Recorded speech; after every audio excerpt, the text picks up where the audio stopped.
Pengadilan Negeri Tipikor Jakarta melanjutkan kasus impor gula untuk 9 terdakwa korporasi. Kuasa hukum Tom Lembong berpandangan Jokowi seharusnya diperiksa karena perintahkan Lembong melakukan impor gula.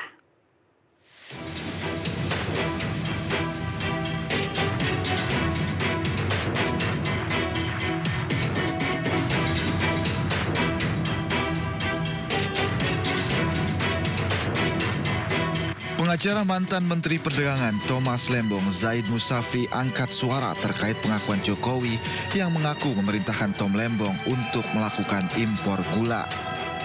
Musafi menyayangkan pengakuan Jokowi tersebut muncul setelah Tom Lembong mendapat abolisi dari Presiden Prabowo Subianto. Musafi berpandangan proses penegakan hukum Tom Lembong perlu dikoreksi.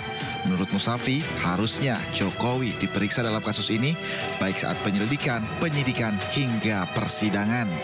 Kenapa nggak dari awal Pak Jokowi dimintai keterangan, baik dalam proses penyelidikan, penyidikan, penuntutan, dan proses pemeriksaan saksi di pengadilan, gitu. Nah ini yang proses-proses seperti ini yang tidak diharapkan oleh Pak Tom menimpa seluruh masyarakat. Jadi jangan sampai salah tangkap, Pak Tom tidak dalam rangka menyerang majelis, menyerang institusi Mahkamah Agung, institusi kejaksaan atau institusi pengawas atau penegak hukum lainnya, tidak dalam rangka itu, tapi dia dalam rangka ini perbaikan evaluasi.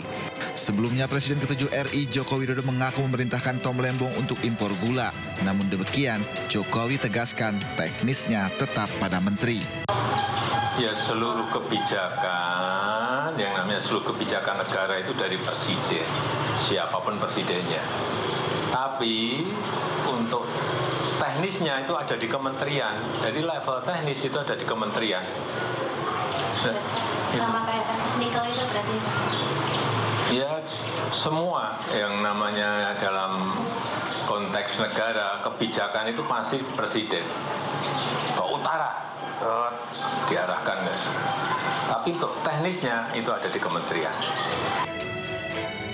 Meski Tom Lembong sudah bebas, Majelis Hakim Pengadilan Negeri Tipikor Jakarta melanjutkan sidang kasus korupsi impor gula untuk 9 terdakwa korporasi.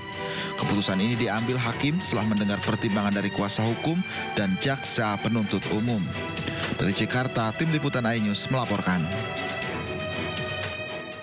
Sementara itu, Hotman Paris selaku kuasa hukum 9 terdakwa dari pihak korporasi meminta Kejaksaan Agung mencabut dakwaan dalam kasus impor gula di lingkungan Kementerian Perdagangan. Hal ini dinyatakan menyusul abolisi yang diberikan Presiden Prabowo kepada ex-Menteri Perdagangan Tom Lembong. Menurut Hotman, proses hukum kasus impor gula seharusnya dihentikan usai Tom Lembong mendapatkan abolisi dari Presiden. Karena di dalam Kepres tentang abolisi, Tom Lembong jelas-jelas disebutkan menghentikan semua proses hukum dan akibat hukumnya. Ingat itu, menghentikan semua proses hukum dan akibat hukumnya. Ya, proses hukum apa? Ya kasus gula, kasus impor gula. Jadi hanya dari situ aja sebenarnya kejaksaan seharusnya mensukseskan program dari Bapak Presiden. Jadi ini sangat perlu demi wibawa dari Bapak Presiden kita. Ya, jadi kita menghimbau kepada Bapak Jaksa Agung ya agar mensukseskan program abolisi dari Bapak Presiden ini yang jelas-jelas dalam Kepres itu jelas-jelas menyebutkan bahwa semua proses hukum dan akibat hukumnya ditiadakan. Dihentikan. Tentu kasus mana? Ya kasus gula, kasus impor gula. Hanya dari situ aja sudah merupakan demi hukum semua kasus terkait kasus gula ini harus dihentikan. Apalagi, nah ini paling penting ini, dalam surat dakwaan yang pelaku utama adalah Tom Lembong yang menyuruh. Sedangkan klien kami ini adalah hanya turut serta pelaksana tugas. Jadi kalau pemberi tugas sudah dihentikan proses hukumnya, apalagi penerima tugas. Wajib. Muncul tuntutan kepada para hakim permohonan untuk menghentikan kasus impor gula di lingkungan Kementerian Perdagangan karena adanya pemberian abolisi. Lalu apakah ini murni penegakan hukum atau hanya sandiwara politik para punggawa hukum dan pemegang kekuasaan? Kita simak pembahasannya bersama kuasa hukum tim Merah Putih Suhadi, pengamat politik Adi Praitno dan kuasa hukum Tom Lembong Zaid Musyafi bersama rekan David Silahoy dalam program Sindo Sore berikut ini. Barangkali yang saya mau sikapi berkaitan dengan masalah pelaporan hakim. Kalau menurut saya itu nggak tepat ya. Karena kenapa? Kita kan melihat konteks persidangan itu diawali dari adanya dakwaan, surat dakwaan. Terus kemudian berlanjut kepada setelah itu persidangan dan kemudian tuntutan. Di mana di dalam tuntutan itu dinyatakan bahwa Tom Lembong itu dinyatakan bersalah dan dinyatakan harus dihukum.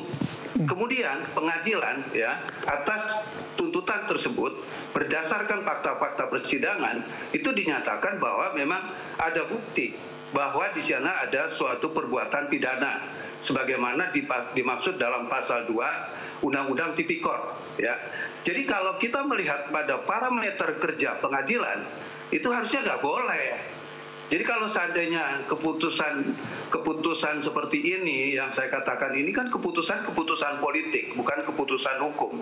Jadi kalau seandainya ini dikaitkan seperti ini akan menjadi problem baru dalam penegakan hukum, di mana nanti hakim akan takut melakukan persidangan yang berkaitan dengan masalah kasus-kasus korupsi. Ini kan jadi nggak bagus Presiden kalau ini terus kemudian dibiarkan gitu. Jadi saya nggak setuju. Saya nggak setuju kalau seandainya hakim itu dilaporkan. Hakim itu kan sudah menjalankan tugasnya, tupoksinya sebagai hakim dalam mengadili dan memeriksa perkara ini. Itu.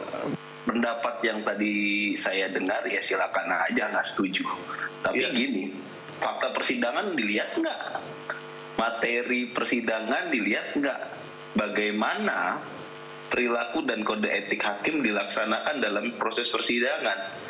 Asas hukum yang paling penting yang harus kita junjung tinggi adalah presumption of innocent, bukan presumption of guilty. Nah, kalau hakim sudah sedari awal sudah ingin menghukum dengan pola-pola penegakan pertanyaan yang menyudutkan, bahkan menyimpulkannya itu sudah memojokkan terdakwa, buat apa lagi pengadilan? Langsung aja habis dakwaan diputus, nggak usah kita bersidang. Makanya karena menurut kita ada hal-hal yang melanggar, itulah kita laporkan, itulah fungsinya lembaga pengawasan. Kalau kita nggak sepakat dengan pokok perkara, kami banding, itu sudah kita lakukan. Banding kami sudah diproses, gitu loh.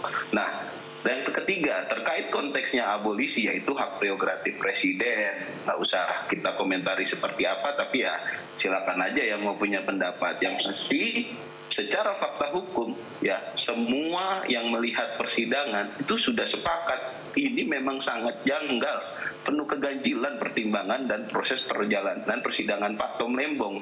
Bagaimana bisa orang dibilang melakukan sebuah tindak pidana tanpa mens rea? Ini kan hancur teori dalam hukum pidana kalau seperti ini ceritanya. Dibilang terbukti buktinya yang mana yang mengarah itu kan tentu tidak bisa seperti itu. Makanya konteksnya kita laporkan terkait kode etik dan perilaku. Masalah nanti diputusnya apa ya terserah Mahkamah Agung dan Komisi Yudisial dong. Kita punya hak kok untuk melaporkan itu. Baik, silakan Pak Suhadi. Baik, saya mau tanggapi. Kalau kita berbicara tentang mens rea dan lain sebagainya, saya punya argumentasi sendiri. Karena saya dalam kaitan ini juga telah membuat tulisan, ya, bahwa mens rea yang dimaksud itu bukan dalam konteks meniadakan kasus pidana. Kalau kita melihat undang-undang tentang administrasi pemerintahan, itu di dalam pasal 16, pasal 20, itu jelas kok. Tidak boleh merugikan keuangan negara. Nah ternyata berdasarkan hitungan, saya nggak melihat parameter yang mana yang digunakan. Itu ada indikasi, ya, indikasi kerugian negara. Jadi kalau seandainya kita melihat mens rea, ya seperti yang diatur dalam Undang-Undang Administrasi Pemerintahan, terus kita mengabaikan pasal-pasal yang lain, itu kan menurut saya paradok yang nggak sehat dalam konteks ini gitu kan. Makanya wilayah perdebatan dalam konteks ini ya kita harus melepaskan pemikiran-pemikiran seperti itu. Karena saya udah bilang saya punya argumentasi sendiri kok dan saya udah bikin tulisan bahwa